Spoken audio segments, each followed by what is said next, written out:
जय Hind future commanders सीएपीएससी mentors के YouTube channel में आपका बहुत बहुत स्वागत है।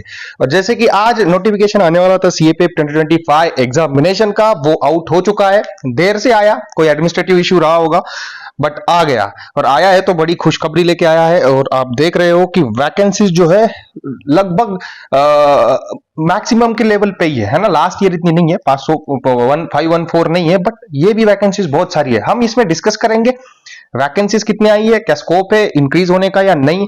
फिर इसमें हम डिस्कस करेंगे कि फाइनल ईयर स्टूडेंट्स जो है वो अप्लाई कर सकते हैं या नहीं कर सकते, मिनिमम एज कितना है, मैक्सिमम एज कितना है, कौन एलिजिबल है, डेट ऑफ बर्थ क्या होनी चाहिए, इसके बारे में हम डिटेल में बात करेंगे।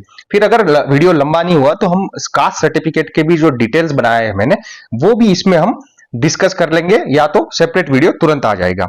चलो आगे बढ़ते हैं। जैसे कि वैकेंसीज आप देख रहे हो, वैकेंसीज में आप देख रहे हो तो बीएसएफ की 24 वैकेंसीज आई है। ठीक है, बीएसएफ की 24 वैकेंसीज आई है, सीआरपीएफ की 204 आई है, सीआईएसएफ की 92 आई है, आईटीबीपी की 4 वैकेंसीज है और एसएसबी की 33 है। ठीक है, तो टोटल 357 वैकेंसीज है।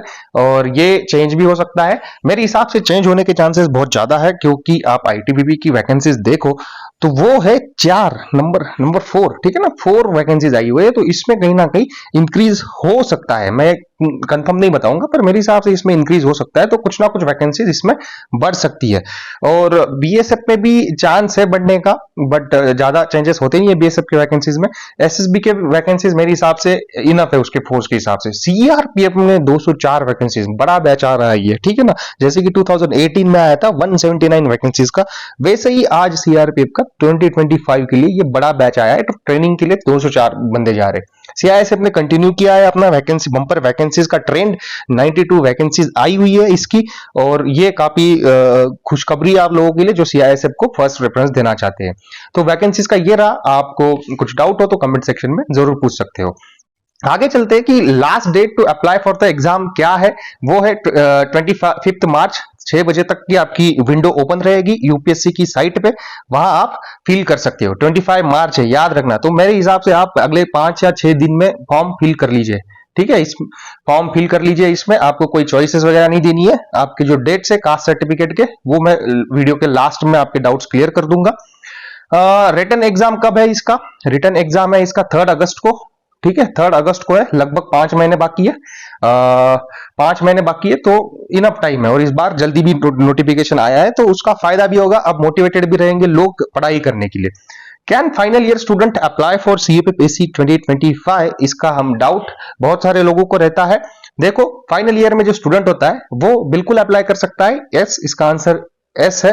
बट उनका सिलेक्शन जो है प्रोविजनल रहेगा। जब तक आप अपना डिग्री सर्टिफिकेट नहीं दोगे तब तक वो रहेगा प्रोविजनल। कैसे रहेगा, हम एग्जांपल के साथ समझेंगे इसमें। आपको देखो, आप अभी फॉर्म भर सकते हो, एग्जाम भी दे सकते हो, बट आपको डिग्री सर्टिफिकेट देना पड़ेगा जब डिटेल एप्लीकेशन फॉर्म भरते हो। जब रिटर्न एग्जामिनेशन क्लियर हो जाएगा तो उसके बाद एक डिटेल एप्लीकेशन फॉर्म भरना होता है आपको, उसको डैप कहते हैं। उस डैप में आपको सर्टिफिकेट सारे सबमिट करने होते हैं, तो उसमें आपको ये डिग्री सर्टिफिकेट आपको प्रोवाइड करना पड़ेगा। तो प्रोसेस फाइनल ईयर कैंडिडेट्स का अंडरस्टैंड करते हैं। Application process while applying for the CAPSC 2025 final year students do not need to submit, मतलब अभी तुम्हें सबमिट करने की जरूरत नहीं है सर्टिफिकेट। ठीक है ना, इमीडिएटली आपको नहीं देना है उसको। आपको अलाउ किया जाएगा पेपर में बैठने के लिए, एग्जाम दे सकते हो अगर आप एज लिमिट और नेशनैलिटी क्राइटेरिया अगर फुलफिल कर रहे हो, तो आपको एग्जाम दे पाओगे आप। रिटर्न एग्जाम के बाद क्या होगा, डिटेल एप्लीकेशन अगर रिटर्न क्लियर करते हो तो डिटेल एप्लीकेशन फॉर्म आएगा, उसमें आपको सर्टिफिकेट सबमिट करना पड़ेगा एजुकेशनल क्वालिफिकेशन का, जैसे कि बैचलर्स डिग्री सर्टिफिकेट और प्रोविजनल सर्टिफिकेट। मतलब उस टाइम तक आपको प्रोविजनल सर्टिफिकेट तो भी चाहिए, या फिर आपको प्रूफ सबमिट करना पड़ेगा कि आपके एग्जाम से, कि आपने फाइनल सेमेस्टर्स के एग्जाम दे रखे हैं, और उसका अपने प्रूफ वहां पे देना पड़ेगा। फिर अब ये जो प्रोसेस है ना, देखो यूपीएससी बहुत टाइम देती है। आपके इंटरव्यूज भी लगभग एग्जाम के 1 साल बाद ही होते हैं, और फाइनल रिजल्ट आता है। फाइनल रिजल्ट के बाद भी वो लगभग 5-6 महीने देते हैं आपको कि आप वो प्रोविजनल डिग्री सर्टिफिकेट सबमिट करो। तो डिग्री सर्टिफिकेट का इतना डॉक्यूमेंट्स का इतना इशू नहीं होता है। ठीक है, अगर एज फार एज आप वो उनको लीगल ऑथेंटिक डॉक्यूमेंट प्रोवाइड कर पाओगे, तब तक यूपीएससी वेट करता है। तो डॉक्यूमेंटेशन में इतना टेंशन लेना नहीं है। Provisional admission and it's condition क्या है? डैप के सबमिशन के टाइम पे अगर आपको डिग्री सर्टिफिकेट नहीं मिला, मतलब हो सकता है ना कि आपको डिग्री सर्टिफिकेट डैप आपका सबमिशन होगा लगभग अक्टूबर नवंबर के आसपास, रिटर्न रिजल्ट आएगा तो उसी के आसपास डैप का भी विंडो ओपन होगा। तो अगर मान लो वहां पे आपको वहां तक आपको नहीं मिला है डिग्री सर्टिफिकेट, ठीक है ना, फिर आपको सब प्रूफ सबमिट करना है अपने कॉलेज से। आप कुछ ना कुछ लेके आइए, जो कि एडमिट कार्ड होगा, कॉलेज से कुछ एप्लीकेशन लेके आइए, कुछ भी लेके आइए वहां से प्रिंसिपल के साइन से कि हाँ मैंने फाइनल ईयर का और सेमेस्टर का फाइनल सेमेस्टर का एग्जाम दिया हुआ है, वो आप वहां पे सबमिट कर दीजिए। वही आप जब फिजिकल एग्जामिनेशन के लिए जाते हो वहां पे भी आप सबमिट कर सकते हो, दिखा सकते हो। फिर आपका जो है प्रोविजनल रहेगा, ठीक है ना। आप देखते हो रिटर्न रिजल्ट में या फाइनल रिजल्ट में ऊपर एक कॉलम आता है कि number of candidates placed in provisional list, तो वो इन्हीं लोगों के होते हैं। कुछ डॉक्यूमेंटेशन इश्यू होगा या सर्टिफिकेट, डिग्री सर्टिफिकेट का इश्यू होगा, ठीक है। तो फाइनल सिलेक्शन स्टेज जो है इंटरव्यू और पर्सनैलिटी टेस्ट, वहां पे आपको सबमिट करना पड़ेगा। वहां पे भी नहीं होगा ना आपके पास, तो भी आपको बाद में भी टाइम दिया जाता है, फाइनल रिजल्ट के बाद भी टाइम मिलता है ये सब सबमिट करने के लिए, तो टाइम बहुत मिलता है इसका।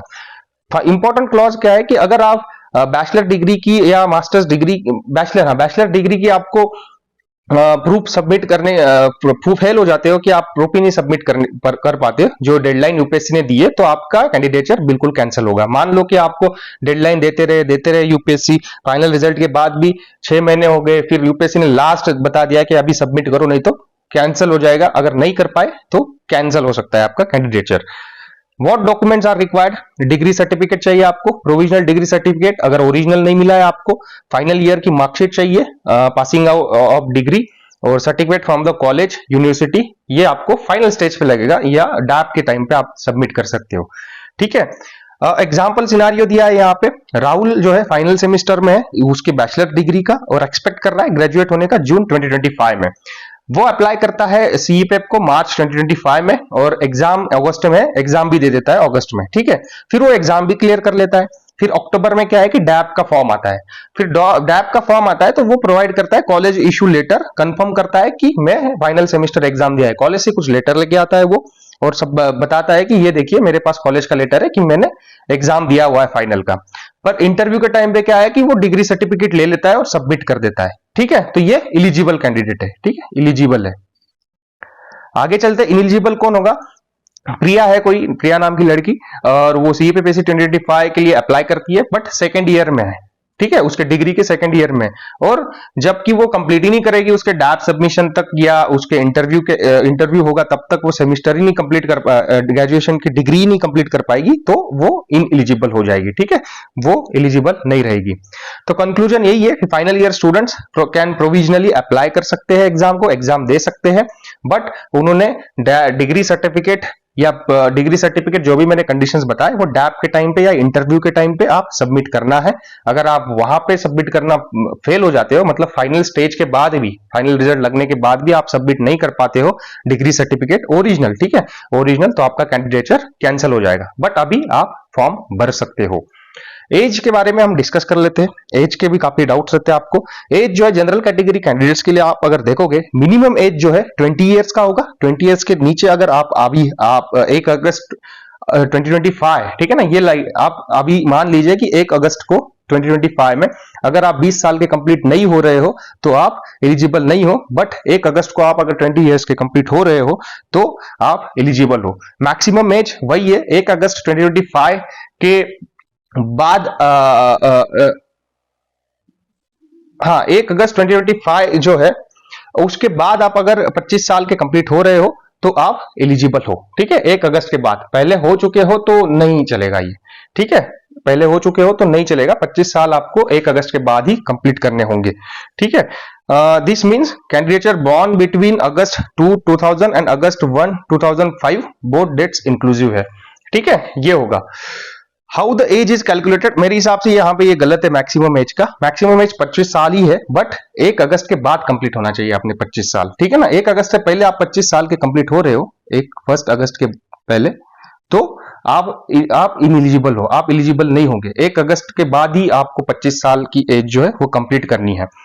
How the age is calculated, UPSC क्या है कि 1 अगस्त 2020 1 अगस्त कैलकुलेट करता है एग्जामिनेशन ईयर के लिए। आप उसके पहले हो रहे हो तो वो आपकी गलती नहीं है, वो मतलब यूपीएससी की गलती नहीं है, ऐसा बोलता है यूपीएससी ने एक डेट दे दी है कि 1 अगस्त की है, उसके बाद जो भी कंप्लीट हो 25 साल का कंप्लीट हो रहा होगा वो एलिजिबल है। उसके पहले अगर 25 मतलब आप मान लो कि 31 जुलाई को 31 जुलाई को अगर आप 25 साल के हो रहे हो तो आप एलिजिबल नहीं हो। ये यंगेस्ट एलिजिबल कैंडिडेट क्या होगा, वो must be at least 20 years old on August 1 2025। ठीक है, at least 20 years old on August 1 2025। और ओल्डेस्ट क्या होगा eligible candidate, not have turn 25 on August 1 2025। ठीक है, ये होना चाहिए। तो सबसे बड़ा यही डाउट है कि 25 साल के आप 1 अगस्त तक आप 24 साल के ही होने चाहिए। ठीक है, 1 अगस्त 2025 तक 24 साल के ही होने चाहिए। होप सो आपका डाउट क्लियर कर दिया है। अगर नहीं भी हुआ आप कमेंट में बताइए, उसमें हम रिप्लाई कर देंगे। If candidate is born before August 2000 तो वो भी अप्लाई नहीं, वो एक्सीड कर रहा है अपर एज लिमिट, तो वो भी एलिजिबल नहीं है। ठीक है ना, 2 अगस्त 2000 से पहले अगर आप बॉर्न हो, आपकी बर्थ डेट है, तो आप एलिजिबल नहीं हो। यंगेस्ट के लिए मैंने बता दिया है 20 ईयर्स ओल्ड होना चाहिए वो, और 1 अगस्त को वो 20 ईयर्स कंप्लीट हो जाना चाहिए। अगर वो 1 अगस्त के पहले 19 साल का है तो वो एलिजिबल नहीं है। 1 अगस्त को उसका 20 साल कंप्लीट होना जरूरी है। अगर कैंडिडेट बॉर्न और ऑन आफ्टर अगस्त 2000 पे हो रहा है और 1 अगस्त 2005 से पहले वो इसके बीच में वो बॉर्न हुआ है, तो वो रिक्वायरमेंट फुलफिल कर रहा है। अगर वो 1 अगस्त 2005 के बाद की उसकी बर्थ डेट है तो वो एलिजिबल नहीं है, 20 ईयर्स कंप्लीट नहीं करता है, इसीलिए वो कट ऑफ डेट को वो फुलफिल नहीं कर रहा है और वो अप्लाई नहीं कर सकता, एलिजिबल नहीं हो सकता। मतलब एग्जाम तो आप दे सकते हो कि कुछ भी गलत डेट डाल के, बट आप रिटर्न एग्जाम क्लियर भी कर लोगे तो उसका कोई फायदा नहीं रहेगा, यूपीएससी मानेगा नहीं। कैटेगरी देखते हैं हम, इसमें और कुछ है। हाँ, एग्जाम्पल्स जो है यहाँ पे दिए गए हैं scenarios for general category candidates. Eligible क्या है, ठीक है, एलिजिबल क्या है, candidate born on August 2 2000 is eligible as they do not exceed 25 years as of August 1 2025। Eligible क्या होगा, और जो 2005 1 अगस्त 2005 के पहले जो बॉर्न हुआ है वो एलिजिबल होता है, क्योंकि वो 20 साल कंप्लीट हो जाता है। मैं रिवाइज कर रहा हूं बार बार। नॉट एलिजिबल क्या होगा, born on August 1 2000 is not eligible since they will turn 25 years and 1 day old on August 1 2025 exceeding the maximum limit। हाँ, मतलब 1 अगस्त के बाद होना चाहिए आपने, मतलब 2 अगस्त से शुरू होती है आपकी, 2 अगस्त के। ठीक है, और ये टू यंग के लिए दिया है, जो कि मैं पहले बात कर चुका हूं कि 2 अगस्त 2005 के बाद से जो भी उसके बाद वाली ऑन और आफ्टर जो उसकी बर्थ डेट होगी वो एलिजिबल नहीं होता है। ठीक है, वो 19 ईयर्स ओल्ड ही काउंट किया जाएगा, तो ये भी नॉट एलिजिबल है। एज रिलैक्सेशन है रिजर्व कैटेगरीज के लिए, वो देखते हैं। सर्टन कैटेगरीज जो है कैंडिडेट्स की are eligible for age relaxation. जो है SC SC कैंडिडेट, पता है हमें 5 साल के लिए है, तो आपने अभी कैलकुलेट करना है कि आप 2 अगस्त 1995 जो है उसके बाद वाले ही बर्थ डेट हो आपकी, और 1 अगस्त 2005 से पहले वाली। देखो मिनिमम क्राइटेरिया तो इनको भी लगता है, ठीक है, 20 ईयर्स का आपको भी लगता है। तो आपकी बर्थ डेट जो है 2 अगस्त 1995 के बाद वाली होनी चाहिए। मतलब आप 1 अगस्त मतलब 1 अगस्त 1 अगस्त 2025 पे आप 30 साल कंप्लीट नहीं होने चाहिए आपके। ठीक है ना, आप 29 ईयर्स के ही चाहिए, 29 ईयर्स के ही होने चाहिए। आप 2 अगस्त को हो रहे हो 30 साल के तो कोई इशू नहीं है। ठीक है, 2 अगस्त को आप हो सकते हो, 2 अगस्त को आप 30 साल के कंप्लीट हो सकते हो। बट 1 अगस्त को अगर हो रहे हो और 1 अगस्त से पहले आप 30 साल के हो रहे हो तो आप एलिजिबल नहीं हो। ओबीसी कैंडिडेट्स के लिए भी वही है, 3 साल का है रिलैक्सेशन, 25 + 3 28 ईयर्स का हो जाता है। तो उसने जो है 2 अगस्त 1997 के बाद वाली उसकी बर्थ डेट होनी चाहिए। ठीक से सुनिए, 2 अगस्त 1997 के बाद की आपकी बर्थ डेट होनी चाहिए। ठीक है, मिनिमम एज क्राइटेरिया भी आपको लागू होता है जो जनरल कैटेगरी को होगा। तो इस साल इसका ये जो है 1 अगस्त 2025 को वो 27 साल के ही चाहिए। ठीक है ना, उसके बाद आपका 28 साल कंप्लीट होना चाहिए। ठीक है ना, इससे बाद 1 अगस्त 2025 के बाद आप 28 साल के पूरे होने चाहिए। मतलब 2 अगस्त से आपकी शुरू होती है। अगर आप 1 अगस्त को 28 साल के कंप्लीट हो जाते हो, यहाँ पे 28 साल के कंप्लीट हो जाते हो 1 अगस्त को, तो वो आप एलिजिबल नहीं हो। समझ में आ गया? फिर से बताता हूँ, 1 अगस्त 2025 को आप 27 साल के ही चाहिए, मतलब इसके बाद की आपकी बर्थ डेट चाहिए, मतलब इसके बाद के आप 28 साल कंप्लीट करने चाहिए। 2 अगस्त को कर सकते हो यार, बाद में कभी भी कर सकते हो, ठीक है। एक सर्विसमैन को क्या है कि with at least 5 years of service चाहिए, 5 साल का उसको रिलैक्सेशन मिलता है, उसको भी 30 इयर्स तक आप दे सकते हो। तो उसकी भी बर्थ डेट वही है जो आपको इसकी देखने को मिली है SC ST कैंडिडेट्स की, ठीक है। SC ST कैंडिडेट्स के लिए जो है वही इनको भी क्राइटेरिया लागू होता है। तो आपने 1 अगस्त 2025 को आप 29 साल के ही चाहिए, 29 ईयर्स ओल्ड चाहिए आप 1 अगस्त 2025, 1 अगस्त 2025 को आप 29 ईयर्स ओल्ड चाहिए, ठीक है। या इसके बाद आप 30 साल के कंप्लीट हो रहे हो तो कोई इशू नहीं है। अगर इसके पहले 1 अगस्त को आप 30 साल के हो रहे हो तो आप एलिजिबल नहीं रहोगे। सिविलियन सेंट्रल गवर्नमेंट सर्वेंट का भी यही है, group B C employees at least 3 years of service जो है 5 इयर्स का रिलैक्सेशन मिलता है। इस पे सेपरेट वीडियो डाला है रवि सर ने, वो आप देख सकते हो, तो उस पे आपको और डिटेल में क्लैरिटी आ जाएगी। तो 5 साल का इसको भी 30 साल का है, तो वही है इनको भी जो एक सर्विसमैन SC ST को है वही आपको भी लागू होता है। कैंडिडेट्स डोमासाइल इन J&K 5 इयर्स का रिलैक्सेशन मिलता है, उसकी डेट जो है वो जनवरी 1 1980 टू दिसंबर 31 1989 की के कैंडिडेट्स एलिजिबल होते हैं इसमें। 30 इयर्स का क्राइटेरिया है, आपको भी मैक्सिमम एज आप भी दे सकते हो वही जो SC ST central government central service government employees को, और एक्स सर्विसमैन जो है उनकी जो कट ऑफ डेट है वही है। आपको भी 30 साल का कंप्लीट 1 अगस्त के बाद होना है इस साल, ठीक है। यहां पे और भी चीजें दी गई है। एक सर्विसमैन के लिए ये है कि to avail relaxation they must have been discharge from the duty at least 1 year before the last date of application. मतलब अगर आप 25 मार्च लास्ट डेट ऑफ एप्लीकेशन है तो उस पिछले 25 मार्च के पहले आपको डिस्चार्ज मिल जाना चाहिए था ड्यूटी का। अगर आपने उसके बाद आपने ड्यूटी डिस्चार्ज हुए, आप मतलब रिटायर हुए हैं या कुछ भी हुआ है आपका, तो आप एलिजिबल नहीं हो। हमारे साथ जो कैंडिडेट था 2018 में, उसका कैंडिडेचर कैंसिल हो गया था। वो सिलेक्ट हुआ था, एक सर्विसमैन था, बट उसका कैंडिडेचर कैंसिल हो गया था इसी रीजन की वजह से, क्योंकि उसका 1 साल पूरा ही नहीं हुआ था डिस्चार्ज होने के बाद। मान लो कि आपने 26 मार्च 2024 को आप ड्यूटी से रिटायर हो चुके हो, तो आप एलिजिबल नहीं हो, क्योंकि आप 1 साल कंप्लीट नहीं कर रहे हो। आपने अगर 24 मार्च on duty at least 1 year before the last date of application, मतलब हाँ 25 को भी नहीं चलेगा आपका, 25 से पहले ही चलेगा, मतलब 24 मार्च से चलेगा। 24 मार्च 2024 को या उसके पहले आप अगर रिटायर हो चुके हो तो आप अप्लाई कर सकते हो, subject to other eligibility criterias. Application process, how to apply for the CPPSC exam, वो सबको पता है। वन टाइम रजिस्ट्रेशन है। वन टाइम रजिस्ट्रेशन के लिए अगर आपको चेंज करना होगा तो वो 7 डेज की विंडो होती है। Last date of application, last date to submit application क्या है 25 मार्च। तो उसके बाद आपके 7 दिन की विंडो रहेगी, उसमें आप OTR चेंज कर सकते हो, ठीक है। तो वहां पे आपको ये बताने की जरूरत नहीं है मेरे हिसाब से। फोटो भी देना पड़ेगा, फोटो जो है 10 डेज ओल्ड होना चाहिए, ठीक है। इतना कोई फॉरेंसिक जांच नहीं करेगा आपकी, बट अभी लेटेस्ट वाला ही लगाना, दाढ़ी मत रखना, उसमें बिल्कुल क्लीन शेव रखना, हेयर कट अच्छा करके रखना, क्योंकि ये डैप पे आता है आपका, ठीक है। डैप पे आता है तो अच्छा फोटो लगाओ, अच्छे से एंगल से लगाओ, ताकि आप इंटरव्यू के लिए जाओगे तो वो फोटो दिखेगा वहां पे। सिग्नेचर आपका ID प्रूफ देना है उसमें, ठीक है। और बाकी प्रोसेस आपको वहां पे पता चल जाएगी, ये कोई रॉकेट साइंस नहीं है समझाने के लिए। मेन चीजें जो है बाद में है।